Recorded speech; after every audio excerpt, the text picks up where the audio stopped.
Hello' মাই dear students, আজি আকৌ এটা নতুন ভিডিঅ'লৈ তোমালোক সকলোকে স্বাগতম জনাই আৰম্ভ কৰিবলৈ ওলাইছোঁ তোমালোকৰ অহা পৰীক্ষাৰ অৰ্থাৎ অহাকালি 17 তাৰিখ আছে আৰু 17 ফেব্ৰুৱাৰী তাৰিখত তোমালোকৰ এডুকেশ্যন ছাবজেক্টটো আছে। গতিকে এডুকেশ্যন ছাবজেক্টৰ তোমালোকক যি ইম্পৰ্টেণ্ট কুৱেশ্যনসমূহ সেই ইম্পৰ্টেণ্ট কুৱেশ্যনসমূহ আলোচনা কৰিম।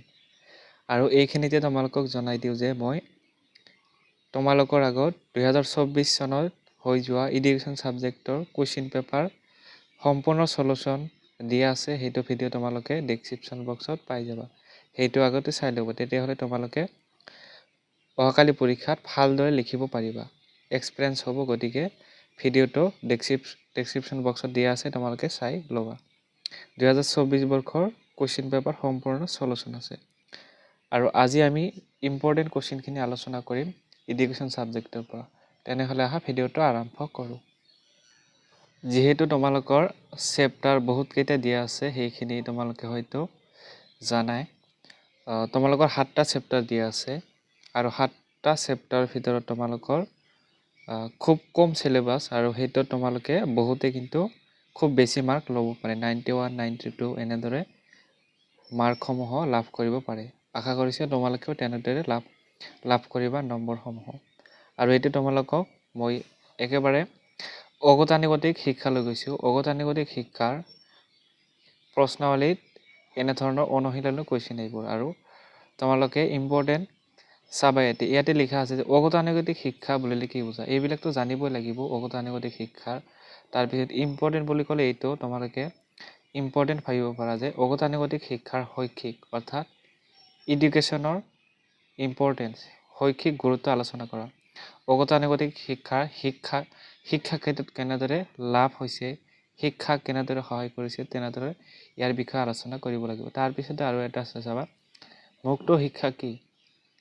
মুক্ত শিক্ষাৰ লক্ষ্যবোৰৰ বিষয়ে লিখা। মুক্ত শিক্ষা কোনে আৱিষ্কাৰ কৰিছিল, কেনেদৰে কোনখন দেশত প্ৰথমে মুক্ত বিশ্ববিদ্যালয় হৈছিল, মুক্ত বিদ্যালয় ক'ত আছে, মুক্ত বিদ্যালয় কিমান চনত আৰম্ভ হৈছিল। তাৰপিছত আকৌ আছে ডাকযোগে শিক্ষা, দূৰ শিক্ষা, এইবিলাক জানি থৈ দিবা। খুব সহজ আছে এইবিলাকৰ ইম্পৰ্টেণ্ট। এইটো এটা হ'ল অগতানুগতিক শিক্ষাৰ শৈক্ষিক গুৰুত্ব আলোচনা কৰা, আৰু এইটো আছে মুক্ত শিক্ষা কি? মুক্ত শিক্ষাৰ লক্ষ্যবোৰৰ বিষয়ে লিখা। তাৰপিছত আৰু দূৰ শিক্ষাৰ বিষয়ে লিখিবলৈ আহিব পাৰে। মই তিনিটা কৈছোঁ, অগতানুগতিক, দূৰ শিক্ষা আৰু মুক্ত। ইয়াৰ ভিতৰত দুটা কমন পাবাই। ঠিক আছে, এইখিনি আছিল অগতানুগতিক শিক্ষাৰ অনুশীলনীৰ প্ৰশ্ন। এতিয়া তোমালোকৰ কুৱেশ্যনসমূহ আলোচনা কৰিম চেপ্টাৰ 1 পৰা।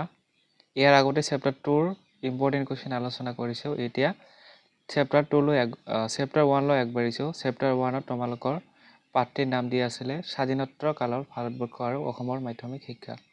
ইয়াৰে তোমালোকৰ 3 নম্বৰ কুৱেশ্যনটো চাবা যে 1952 অৰ্থাৎ 1952-53 চনৰ আয়োগখনৰ সভাপতি কোন আছিল? তোমালোকে এইটো চাগে লক্ষণস্বামী মুডালিয়াৰ হ'ব, এইটো ভালদৰে চাই থৈ দিবা। আৰু কৈছে যে আয়োগখনে শিক্ষাৰ লক্ষ্য কি হোৱা উচিত বুলি কৈছে। আকৌ এইফালে কুৱেশ্যন আছে, এইখিনি চাই ল'বা যে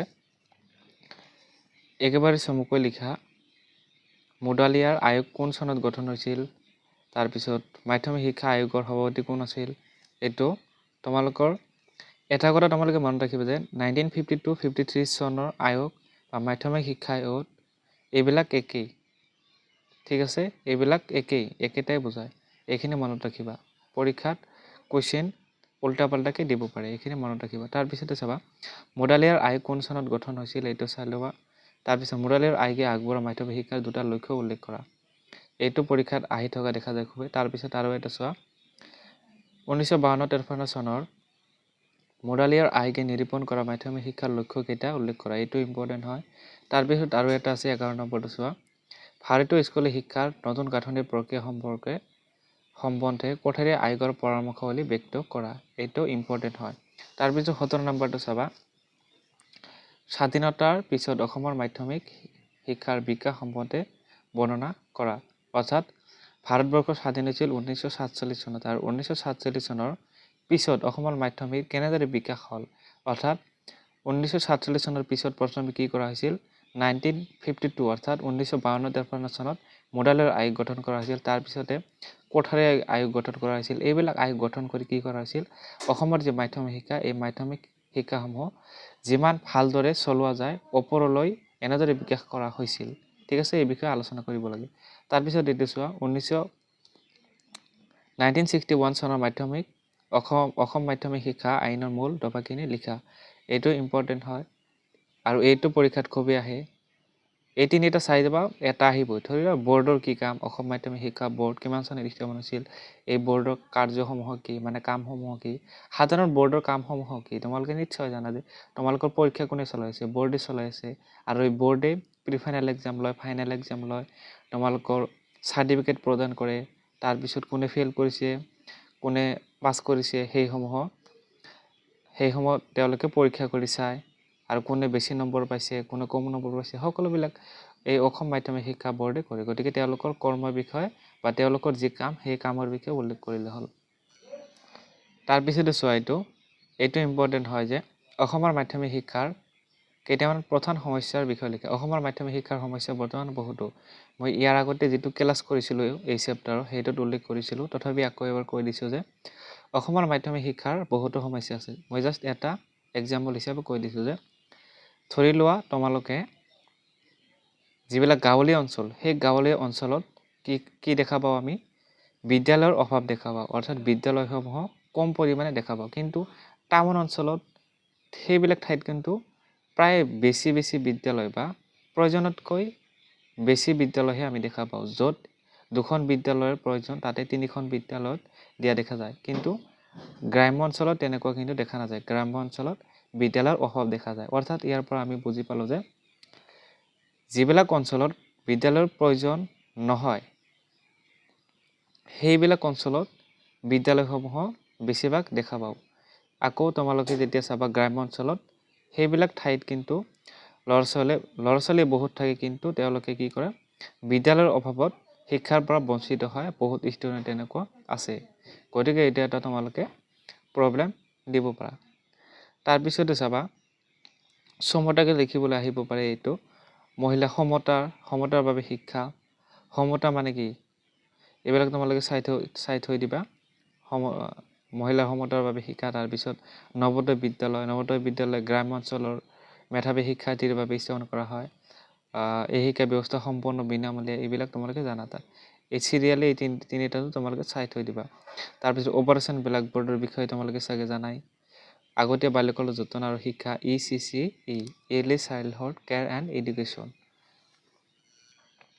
এইবাৰ আমি চেপ্টাৰ 3 অৰ্থাৎ শিক্ষাৰ সাম্প্ৰতিক ধাৰাসমূহৰ চেপ্টাৰলৈ আগবাঢ়িছোঁ। চেপ্টাৰ 3, ইয়াতে ইম্পৰ্টেণ্ট কুৱেশ্যন নাম্বাৰ তোমালোকে 3টো চোৱা। ইয়াতে লিখা আছে যে পৰিৱেশ শিক্ষাৰ উদ্দেশ্যবোৰ উল্লেখ কৰা। অৰ্থাৎ পৰিৱেশ শিক্ষাৰ উদ্দেশ্যবোৰ কি? পৰিৱেশ শিক্ষাৰ উদ্দেশ্যসমূহ এনেধৰণৰ তোমালোকে লিখিব পাৰা যে পৰিৱেশ শিক্ষাৰ উদ্দেশ্য মানে হৈছে পৰিৱেশ আমি কেনেদৰে জীয়াই ৰাখিব পাৰোঁ বা পৰিৱেশ আমি কেনেদৰে ভাল ৰাখিব পাৰোঁ, এয়া হৈছে পৰিৱেশৰ উদ্দেশ্য। মই এটাহে কৈ দিছোঁ, বিভিন্ন ধৰণে তোমালোকে এক্সপ্লেইন কৰি লিখিব লাগিব। তাৰপিছতে আৰু চোৱা, ইয়াতে তোমালোকে 8 নম্বৰটো চাবা, জনসংখ্যা শিক্ষাৰ প্ৰয়োজনীয়তা সম্পৰ্কে আলোচনা কৰা। জনসংখ্যা শিক্ষাৰ প্ৰয়োজন আছে, কিয়নো জনসংখ্যা বেছি হ'লে আমাৰে অসুবিধা হয়। হয়নে নহয় বাৰু?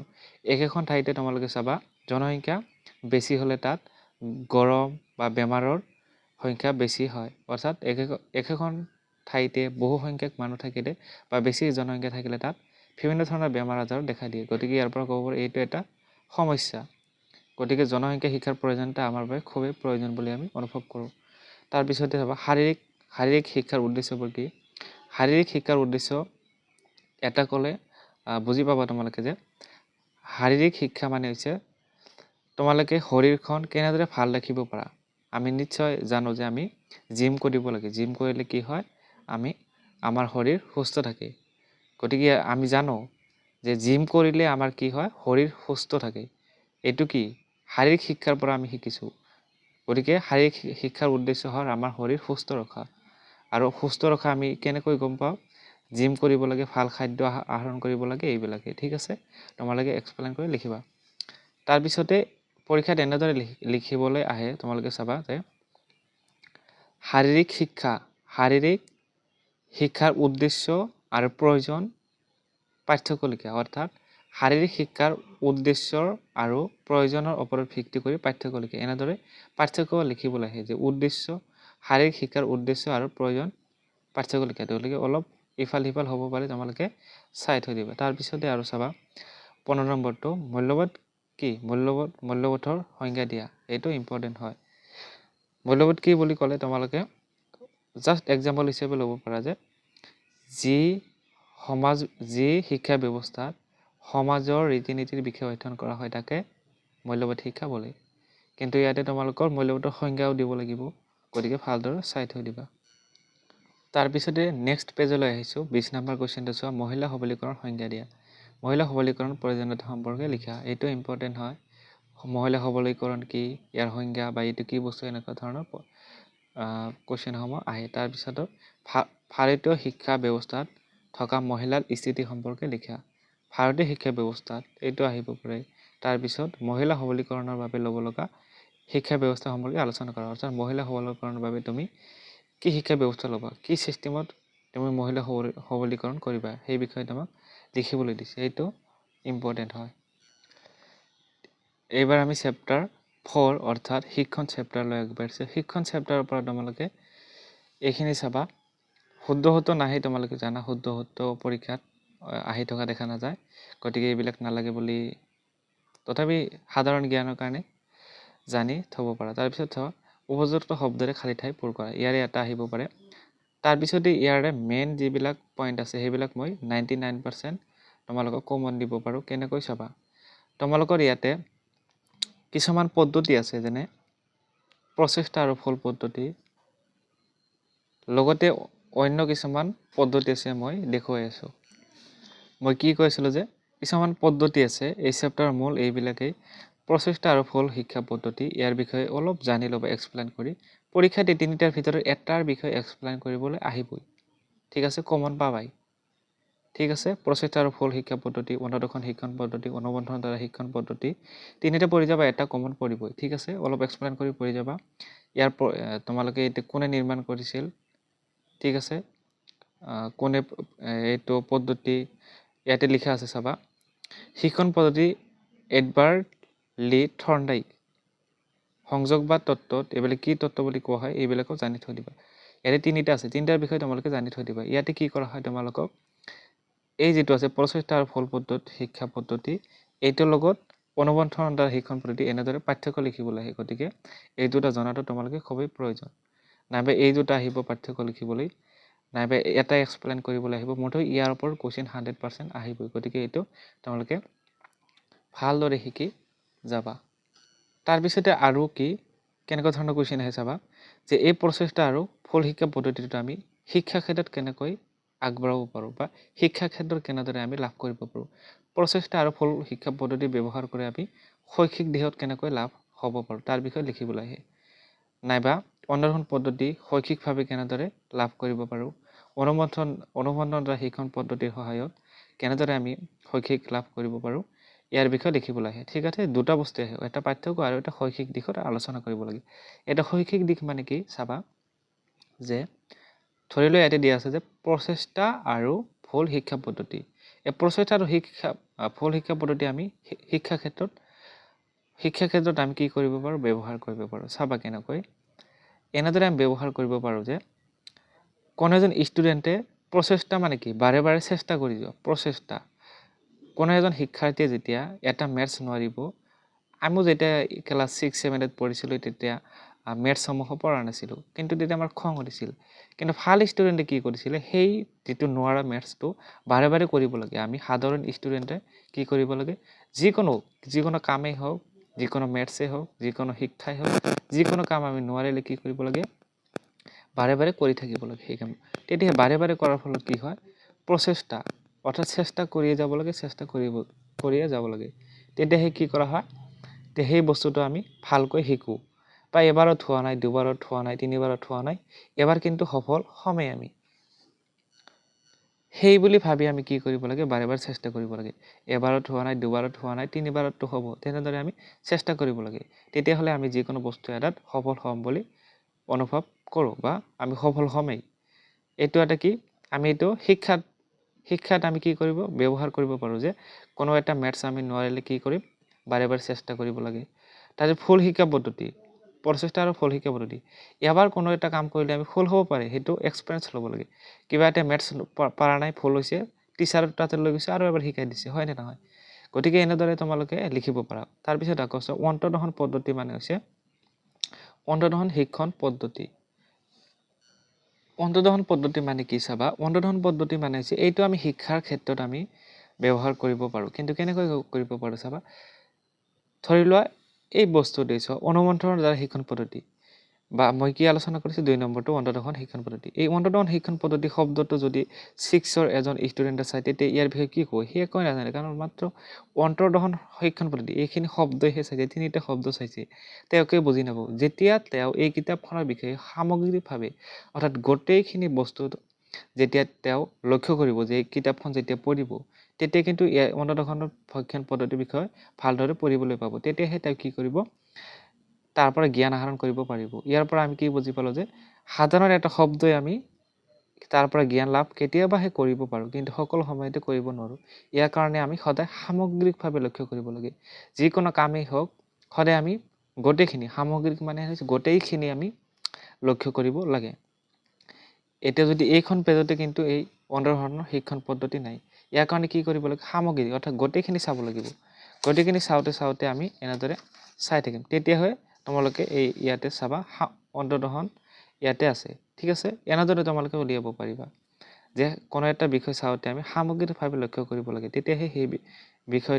বিষয়টোৰ ওপৰত আমি সম্পূৰ্ণ জ্ঞান আহৰণ কৰিব পাৰোঁ এনেদৰে শিক্ষাৰ ক্ষেত্ৰত তোমালোকে অন্তৰ্দহন পদ্ধতি ব্যৱহাৰ কৰিব পাৰা তাৰপিছত চেপ্টাৰ 6 স্মৃতি আৰু বিস্মৃতি লৈ আহিছোঁ স্মৃতি আৰু বিস্মৃতি তোমালোকে জাষ্ট এনেকৈ চাবা যে স্মৃতি কি হয় বিস্মৃতি কি হয় ঠিক আছে এনেদৰে চাই থবা বা ইয়াতে লিখা আছে চাবা যে বিস্মৃতিৰ মন কৰিবলগীয়া বৈশিষ্ট্যসমূহ উল্লেখ কৰা অৰ্থাৎ বিস্মৃতি কি ইয়াৰ বৈশিষ্ট্য বা ইয়াৰ গুণসমূহ কি এনেদৰে লিখিবা বিস্মৃতি বিভিন্ন ধৰণৰ কুৱেশ্যন আহিব পাৰে তোমালোকে বিস্মৃতিৰ বিষয়ে এক্সপ্লেইন সহকাৰে অৰ্থাৎ বহলভাৱে জানি থৈ দিবা বিভিন্ন ধৰণৰ আৰু বিস্মৃতিৰ বা স্মৃতি তোমালোকৰ বিভিন্ন ধৰণৰ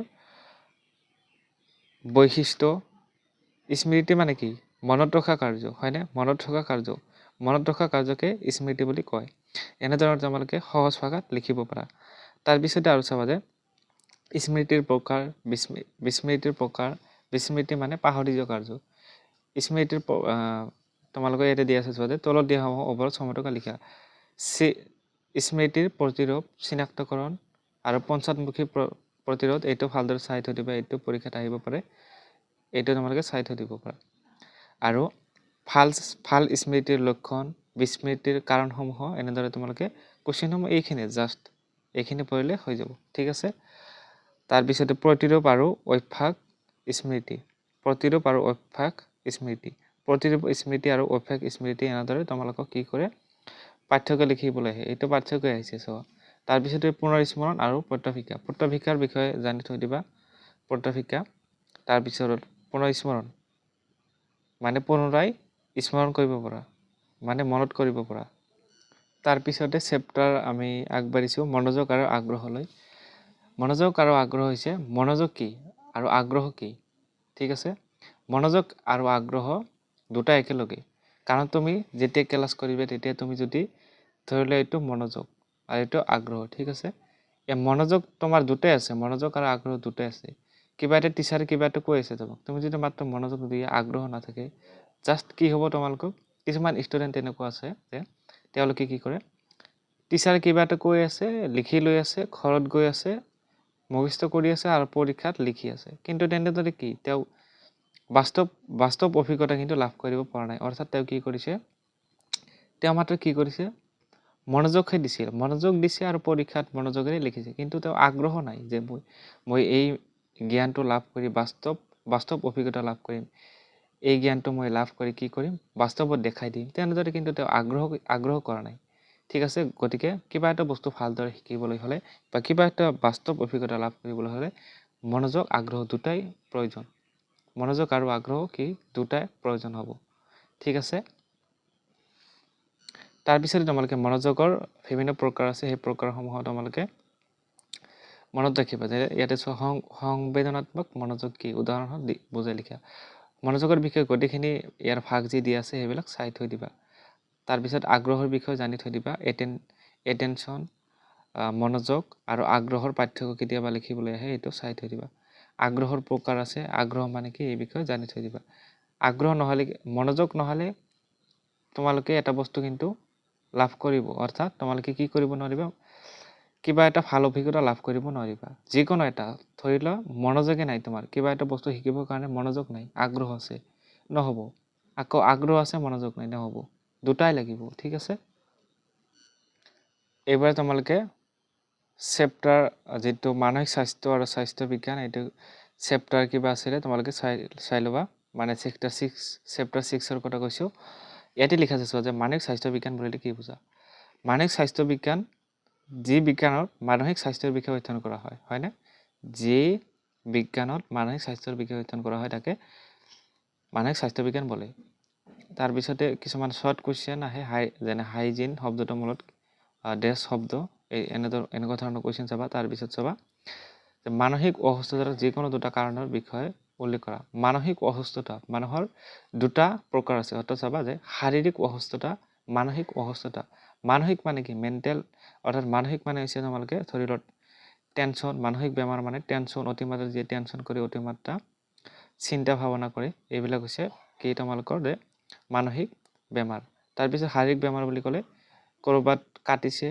কৰবাত বিষ কৰে এইবিলাক হৈছে শাৰীৰিক বেমাৰ গতিকে শাৰীৰিক আৰু মানসিক তোমালোকে ভালদৰে চাই থৈ দিবা এইটো ডিফাৰেন্ট লিখিবলৈ আহিব পাৰে অৰ্থাৎ পাৰ্থক্য তাৰ পিছতে ইয়াতে কোৱেশ্চন চাবা যে মানসিকভাৱে স্বাস্থ্যৱান লোক এগৰাকী কোন মানসিকভাৱে স্বাস্থ্যৱান এজন লোক হ'বলৈ হ'লে শাৰীৰিক এইখিনি তোমালোকে ভালদৰে আকৌ এবাৰ কৈছো মনত ৰাখিবা যে মানসিকভাৱে স্বাস্থ্যৱান লোকৰ বৈশিষ্ট্য কি মানসিকভাৱে স্বাস্থ্যৱান লোক হ'বলৈ হ'লে তোমালোকে মনে মনে ভাবি থাকিবা যে মানসিকভাৱে স্বাস্থ্যৱান হ'বলৈ হ'লে তেওঁ কি হ'ব লাগিব ব্যক্তিগৰাকী মানসিকভাৱে অৰ্থাৎ যি চিন্তা অৰ্থাৎ টেনচন ইয়াৰ পৰাও লগতে শাৰীৰিক বেমাৰৰ পৰা মুক্ত হ'ব লাগিব অৰ্থাৎ জ্বৰ চৰ্দি কৰবাত কাটিছে এইবিলাকৰ পৰাও মুক্ত হ'ব লাগিব অৰ্থাৎ শাৰীৰিক মানসিক দুটাৰে পৰা মুক্ত হ'ব লাগিব তেতিয়াহে তেওঁ স্বাস্থ্যৱান বুলি কোৱা হ'ব তেতিয়াহে তাক স্বাস্থ্যৱান ব্যক্তি বুলি ধৰা হ'ব তাৰ পিছতে চাবা এগৰাকী মানসিকভাৱে স্বাস্থ্যৱান লোকৰ যিকোনো তিনিটা বৈশিষ্ট্যৰ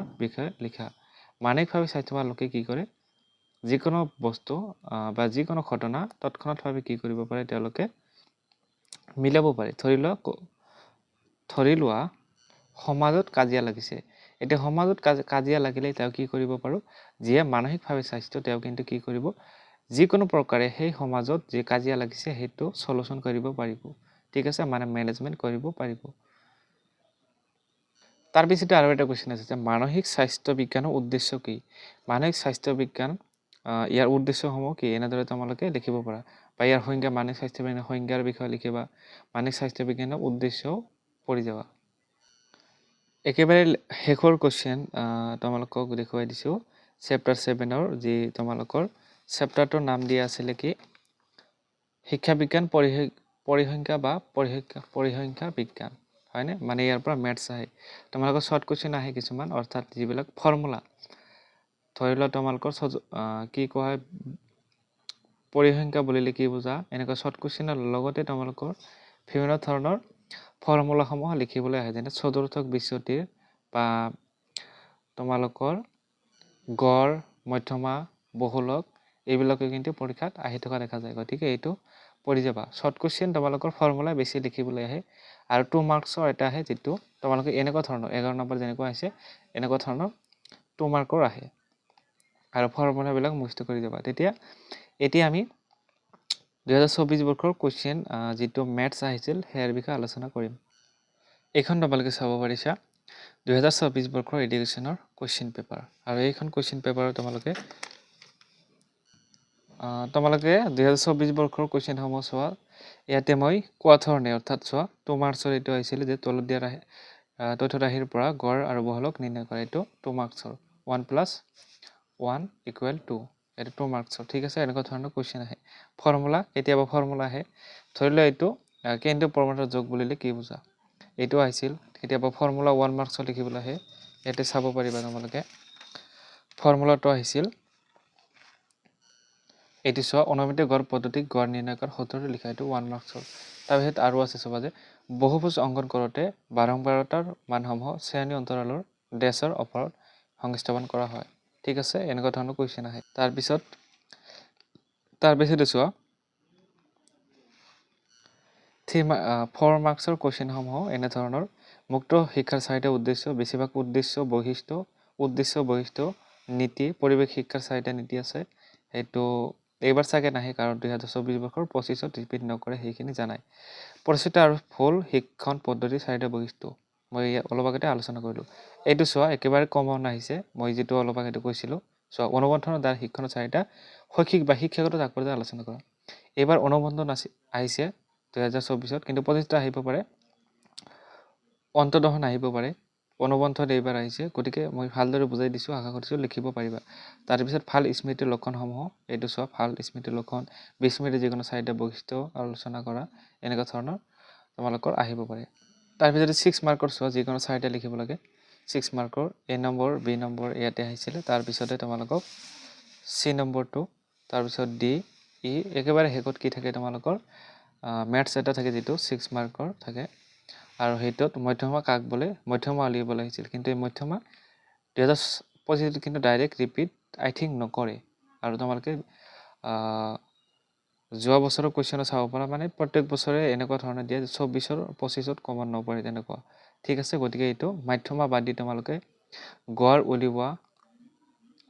উলিওৱা তেনেকুৱা ধৰণৰ চাবা চতুৰ্থক বিশ্বতিও চাবা চতুৰ্থৰ বিশ্বতি অহাৰ চান্স এবাৰ খুবই চতুৰ্থৰ বিশ্বতিৰ হয়তো তোমালোকৰ 7 মাৰ্কৰ আহিব নাইবা লং 6 মাৰ্কৰ কুৱেশ্যন তোমালোকৰ এনেকুৱা ধৰণৰ লং আহিব পাৰে গতিকে চতুৰ্থক বিশ্বতিৰ ফৰ্মুলাটো জানি থৈ দিবাই ঠিক আছে 1 মাৰ্কসটো পাবাই চতুৰ্থৰ বিশ্বতি এটো লিখি ললে কাৰণ হয়তো 1 মাৰ্কসৰ আহিব নাইবা লং আহিব হেটো আহিবই ঠিক আছে চতুৰ্থক বিশ্বতি তাৰ পিছত মধ্যমা 1 মাৰ্কসৰ কাৰণে মধ্যমাৰ ফৰ্মুলাটো জানি থৈ দিবা হেটো শৰ্ট কুৱেশ্যনত আহিব পাৰে 1 মাৰ্কসৰ কাৰণে আৰু এইবাৰৰ কাৰণে তোমালোকে মধ্যমাটো গল তেনেহলে বাকি থাকিল চতুৰ্থক বিশ্বতি আৰু গড় এইবিলাক তোমালোকে আৰু বাকিবিলাক আছে এইবিলাক তোমালোকে জানি থৈ দিবা এনেকুৱা ধৰণে তোমালোকৰ কুৱেশ্যনসমূহ আছে গতিকে ভিডিওটো ইমানতে সামৰিছো